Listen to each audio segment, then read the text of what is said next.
Hello students, आज हम अपने इतिहास के पेपर सेकंड के अगले टॉपिक रज़िया सुल्तान के बारे में पढ़ेंगे। रज़िया सुल्तान सल्तनत काल की एकमात्र महिला शासिका थी और ये उस समय का एक अभूतपूर्व क्रांतिकारी कदम था कि इस्लाम में महिला के शासक होने की अनुमति ना होने के बावजूद भी रज़िया सुल्तान सल्तनत पर काबिज हुई और उसने शासक के रूप में, चाहे उसका शासन का काल छोटा ही रहा हो, शासक के रूप में अपनी एक महत्वपूर्ण छाप छोड़ी। 1536 में सुल्तान इल्तुतमिश की लंबी बीमारी के बाद मृत्यु हो गई और उसकी मृत्यु के बाद सल्तनत में एक अव्यवस्था फैल गई तथा सत्ता संघर्ष के पश्चात रज़िया दिल्ली सल्तनत के तख्त पर आसीन हुई। जैसा कि मैंने अभी कहा कि इस्लामिक नियमों में उत्तराधिकार नियम की अनिश्चितता के कारण अनिश्चितता है, अर्थात जिस प्रकार हिंदू उत्तराधिकार नियम में राजा की मृत्यु के बाद उसके बड़े पुत्र को ही गद्दी का उत्तराधिकारी बनाया जाता है, इस प्रकार का कोई भी उत्तराधिकार का नियम इस्लामिक राजनीतिक सिद्धांत में नहीं है। वहाँ जिसके पास शक्ति है और जो योग्य है वही सत्ता का उत्तराधिकारी होता है। किंतु इल्तुतमिश ने अपनी दूरदर्शिता, अपनी योग्यता और सूझबूझ से अपने शासनकाल में ही अपने बड़े पुत्र नसीरुद्दीन महमूद को अपना उत्तराधिकारी घोषित कर दिया। नसीरुद्दीन महमूद ने लाहौर, अवध और बंगाल के शासक के रूप में अपनी योग्यता और प्रशासनिक क्षमता का परिचय दिया। उसने अपने सैन्य अभियानों के माध्यम से अपनी सैन्य क्षमता का परिचय दिया था। इसके कारण सेना व अमीरों ने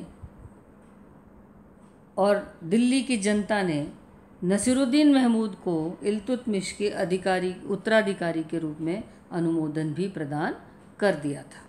किंतु दुर्भाग्यवश 1229 में इल्तुतमिश के शासनकाल में ही उसकी मृत्यु हो गई। इल्तुतमिश के कई पुत्र थे किंतु वे सभी योग्य नहीं थे।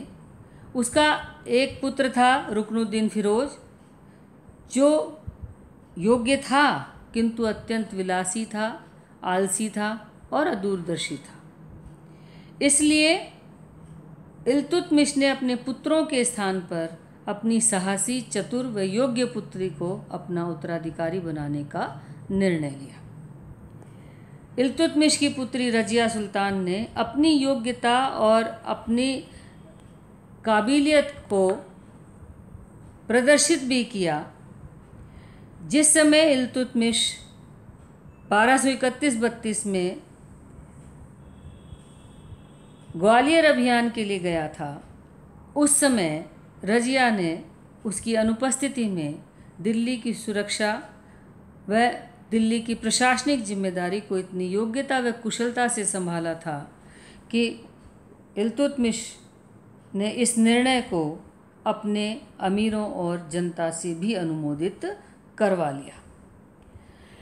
तुर्क सरदारों एवं अमीरों ने इल्तुतमिश के सामने तो रज़िया को सुल्तान बनाना स्वीकार कर लिया, किंतु इल्तुतमिश की मृत्यु के पश्चात उन्होंने रज़िया को अपना सुल्तान नहीं बनाया, क्योंकि वे लोग एक महिला को सल्तनत के सिंहासन पर बैठाना स्वीकार नहीं कर रहे थे और इसीलिए उन्होंने 1236 में रुकनुद्दीन फिरोज को दिल्ली का सुल्तान बना दिया। जैसा कि हम पहले भी कह चुके हैं, रुकनुद्दीन फिरोज अत्यंत विलासी, अदूरदर्शी, आलसी और अयोग्य था। वह सिर्फ भोग विलास और ऐशो आराम में लीन रहता था। उसने राज्य की धनराशि को अपने भोग विलास में व्यय करना प्रारंभ कर दिया, जिससे राज्य का धन नष्ट होने लगा। क्योंकि वो सारे दिन भोग विलास और दुराचार में लिप्त रहता था, इसके कारण राजकार्य की उपेक्षा होने लगी। और चूंकि जब सुल्तान ही राजकार्य में रुचि नहीं ले रहा है, जब सुल्तान को शासन से कोई लेना देना ही नहीं है, तो पूरे राज्य में एक अव्यवस्था फैल गई। इस स्थिति का लाभ उसकी माता शाह तुर्कान के द्वारा उठाया गया।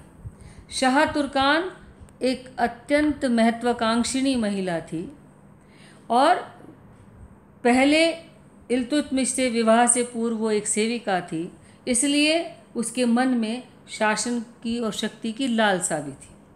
तो उसने परिस्थितियों का लाभ उठाकर सारी सत्ता अपने हाथ में केंद्रित कर ली और अपनी स्थिति को मजबूत करने के लिए उसने दमन और अत्याचार का सहारा लिया।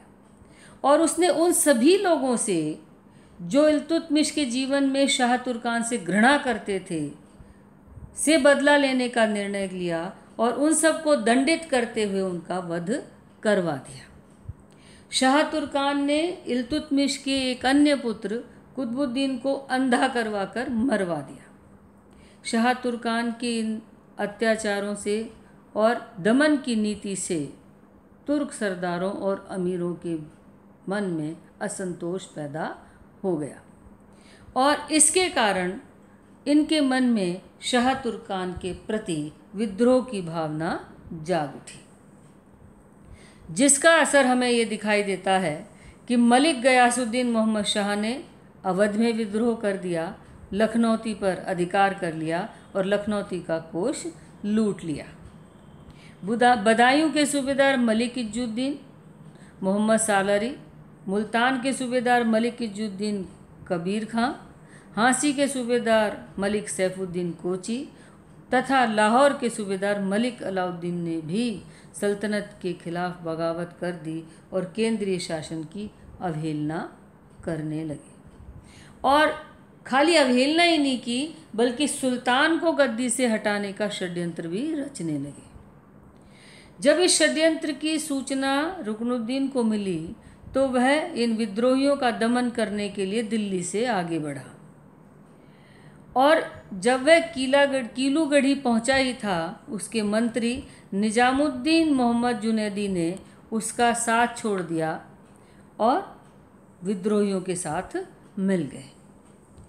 नवंबर 1236 में राज्य में जो असंतोष फैला था उसका फ़ायदा उठाकर, जनता के बीच के असंतोष का फ़ायदा उठाकर रजिया ने शाह तुर्कान और उसके बेटे को मार्ग से हटाने का निर्णय ले लिया। शुक्रवार की नमाज के समय वह लाल कपड़े पहनकर जनता के समक्ष उपस्थित हुई और उसने जनता को याद दिलाया कि उनके उदारवादी शासक इल्तुतमिश ने जनता का कितना ख्याल रखा था, जनता के लिए कितने कार्य किए थे और उन्होंने जनता से वादा लिया था कि वे इल्तुतमिश के बाद रजिया को ही गद्दी पर बिठाएंगे। और इस वादे की याद दिलाते हुए रजिया ने शाह तुर्कान और रुकनुद्दीन के विरुद्ध जनता से सहायता की मांग की। जनता ने रजिया की मांग को स्वीकार किया और रजिया का सहयोग करने का निर्णय लिया। दूसरी तरफ शाह तुर्कान भी रजिया के बढ़ते प्रभाव को दूर करना चाहती थी और इसके लिए वो रजिया के वध करने का षड्यंत्र रचने लगी। इससे पहले कि वो अपने षड्यंत्र में सफल होती, जनता ने विद्रोह कर दिया और जनसमूह ने शाही महल पर कब्जा कर लिया और शाह तुर्कान को बंदी बना लिया। शाह तुर्कान को बंदी बनाने के बाद जनता, सैनिक पदाधिकारियों, तुर्क सरदारों और अमीरों ने रजिया को सिंहासन पर बिठाने का निर्णय लिया और रजिया का राज्याभिषेक कर दिया गया। गद्दी पर बैठने के बाद रजिया ने तुर्क सरदारों की सेना कीलूगढ़ी भेजी, जिसमें उन्होंने रुकनुद्दीन को पराजित कर बंदी बना लिया और दिल्ली लेकर आए, जहां 9 नवंबर 1236 में रुकनुद्दीन की मृत्यु हो गई। जिस प्रकार के घटनाक्रम से रजिया गद्दी पर बैठी, उसके कारण अमीर वर्गों के प्रभाव में बढ़ोतरी हुई, क्योंकि रजिया को गद्दी पर बिठाने के अंदर इन लोगों की महत्वपूर्ण भूमिका थी। इसके कारण अमीर शासक निर्माता बन गए और उन्हें उनकी शक्ति और उनके प्रभाव में वृद्धि हुई। पहले रुकनुद्दीन और फिर रजिया को गद्दी पर बिठाकर वे स्वयं को अत्यंत शक्तिशाली समझने लगे और स्वयं को शासन का महत्वपूर्ण अंग मानने लगे, जिसके कारण रजिया को अपने शासन काल में भारी कठिनाइयों का सामना करना पड़ा। रजिया क्योंकि बहुत ही योग्य प्रशासिका थी, योग्य सेनानायक भी थी, साहसी थी, निडर थी, क्षमतावान थी, इसलिए वो चाहती थी कि राज्य उसके नियंत्रण में रहे और इसके लिए वो सर्व प्रभुता संपन्न राज्य को स्थापित करना चाहती थी। और क्योंकि वो शक्ति अपने हाथ में केंद्रित करना चाहती थी और अमीर अपने आप को शक्तिशाली समझ रहे थे, इसलिए उसके संपूर्ण शासनकाल में उसके तथा सरदारों, अमीरों और सूबेदारों के बीच में लगातार संघर्ष बना रहा। हम ये देखते हैं कि रजिया के शासनकाल में ताज और अमीर वर्ग के बीच संघर्ष बना रहा। इस संघर्ष के प्रारंभिक काल में ताज यानी रजिया का पलड़ा भारी रहा, यानी वो कुछ हद तक सूबेदारों, सरदारों और अमीरों की शक्ति को कुचलने में सफल रही, किंतु वह ऐसा लंबे समय तक नहीं कर पाई और अंत में विजय अमीर वर्गों की हुई और रजिया को न सिर्फ घोर विपत्तियों का सामना करना पड़ा, बल्कि परास्त होकर के सिंहासन तथा जीवन दोनों से ही हाथ धोना पड़ा। रजिया सुल्तान का जो राज्यारोहण हुआ था वो अपने आप में एक विशिष्टता लिए हुए था। सल्तनत के काल में, पूरे काल में यह एक महत्वपूर्ण घटना थी। तो रजिया के राज्यारोहण की क्या विशेषताएं थी उसे हम देखते हैं। सल्तनत के इतिहास में ऐसा पहली बार हुआ था कि जनता ने अपने उत्तराधिकारी को चुना था, यानी कि रजिया को शासक बनाने में महत्वपूर्ण भूमिका दिल्ली की जनता की थी और दिल्ली की ही जनता रजिया की सबसे बड़ी शक्ति थी। और यही कारण था, जब तक रजिया दिल्ली में रही, दिल्ली के बाहर नहीं गई, तब तक उसके विरुद्ध कोई भी विद्रोह सफल नहीं हुआ और ना ही महल में कोई षड्यंत्र हो सका। यदि ऐसा पहली बार हुआ कि शासक को बनाने में जनता का महत्वपूर्ण योगदान रहा। दूसरी विशिष्टता यह रही कि रजिया के राज्यारोहण ने इल्तुतमिश ने जो चयन किया था रजिया का, उसको न्याय संगत सिद्ध कर दी। यानी ये सिद्ध हो गया कि रजिया ही योग्य शासिका थी, रजिया ही शासन के योग्य थी और जो कुछ इल्तुतमिश ने सोचा था वह बिल्कुल सही था। तीसरी विशिष्टता यह रही कि तुर्क सरदारों, अमीरों ने एक महिला को अपने शासक के रूप में स्वीकार किया। तो ये पुरुषार्थ और सत्ता के बीच का एक संतुलन था। इन तुर्क सरदारों ने पुरुष होकर के भी स्त्री के रूप में रजिया को अपना शासक स्वीकार किया।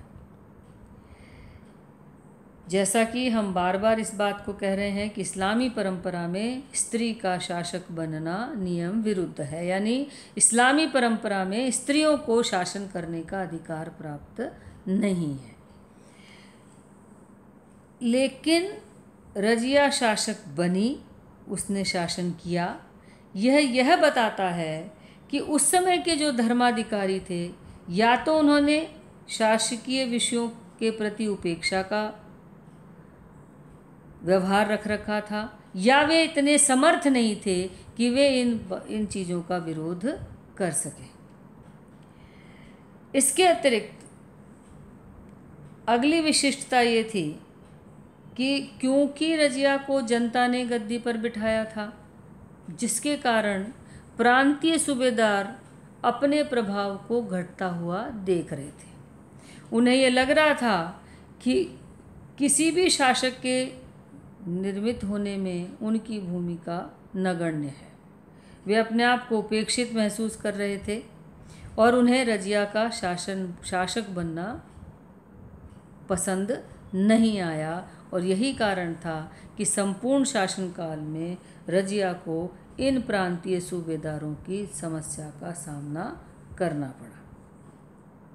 चूँकि रजिया जनता के सहयोग से शासक बनी थी, इसलिए जनता की अपेक्षाएं रजिया से ज़्यादा थी और रजिया भी ये जानती थी कि जिस विश्वास के साथ जनता ने रजिया को सुल्तान बनाया है, उसे जनता के विश्वास पर खरा उतरना है।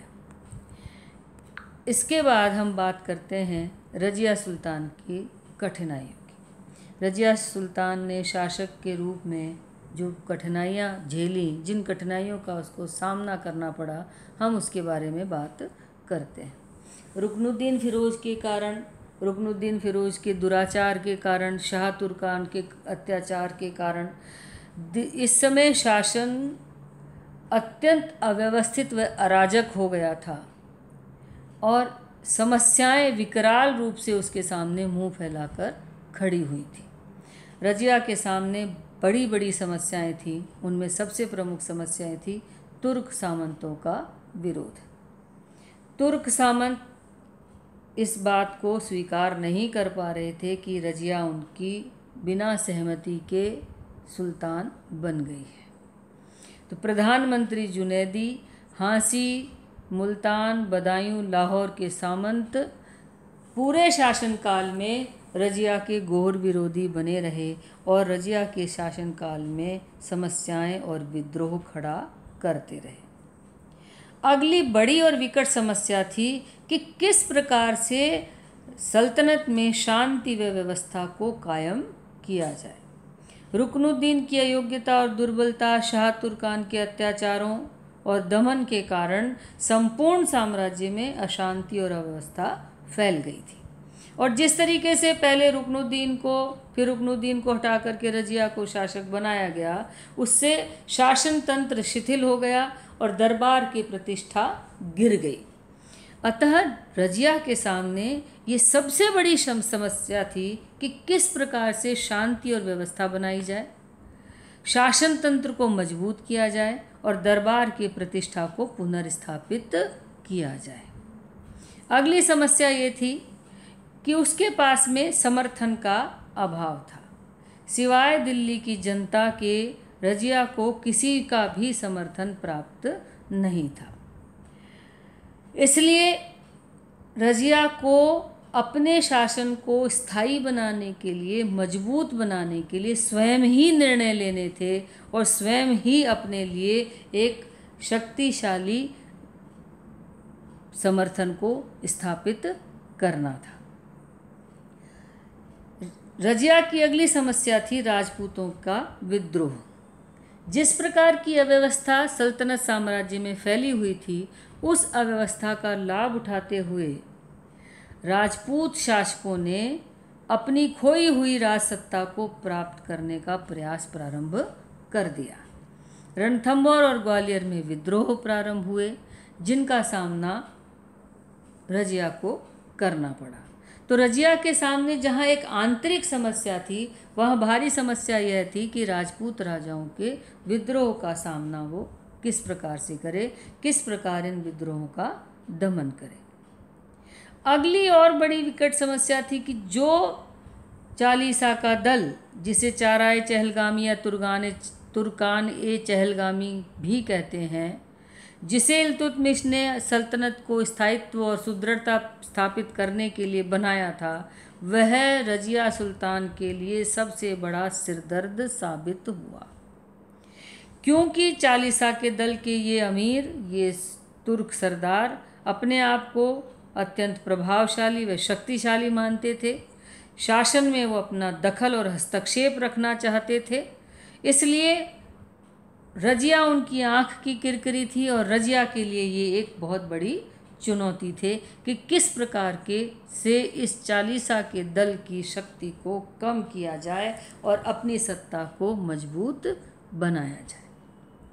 रजिया सुल्तान की सबसे बड़ी, सबसे प्रमुख और सबसे अंतिम समस्या थी रजिया का स्त्री होना। हालांकि इल्तुतमिश ने जिस समय रजिया को अपना उत्तराधिकारी घोषित किया था, उस समय उसने बहुत सारे उदाहरण प्रस्तुत किए थे कि किस प्रकार से मुस्लिम राज्यों में मुस्लिम राजकुमारियाँ, ख्वारिज्म की राजकुमारियाँ, अरब की राजकुमारियाँ शासन कर रही हैं, शासन का संचालन कर रही हैं, लेकिन क्योंकि इस्लाम में महिला का शासन, महिला का सुल्तान होना मंजूर नहीं है, तुर्क सरदार और तुर्क अमीर रजिया सुल्तान को अपना शासक स्वीकार नहीं कर पा रहे थे। हालांकि रजिया सुल्तान एक अत्यंत प्रतिभाशाली, योग्य, वीर, साहसी और निडर शासक थी। उसमें शासकोचित सभी गुण थे। अगर वह महिला ना होकर पुरुष होती तो शायद सल्तनत की वह एक शक्तिशाली शासक मानी जाती, किंतु उसका स्त्री होना उसकी सबसे बड़ी दुर्बलता था। और इसी कारण रजिया सुल्तान को योग्य होने के बावजूद भी अपने पूरे शासनकाल में विरोधों और विद्रोहों का सामना करना पड़ा। रजिया सुल्तान इन समस्याओं से किस प्रकार से जूझी, किस प्रकार से वह इन समस्याओं का उसने निराकरण किया, इसकी बात हम करेंगे अपने अगले लेक्चर में।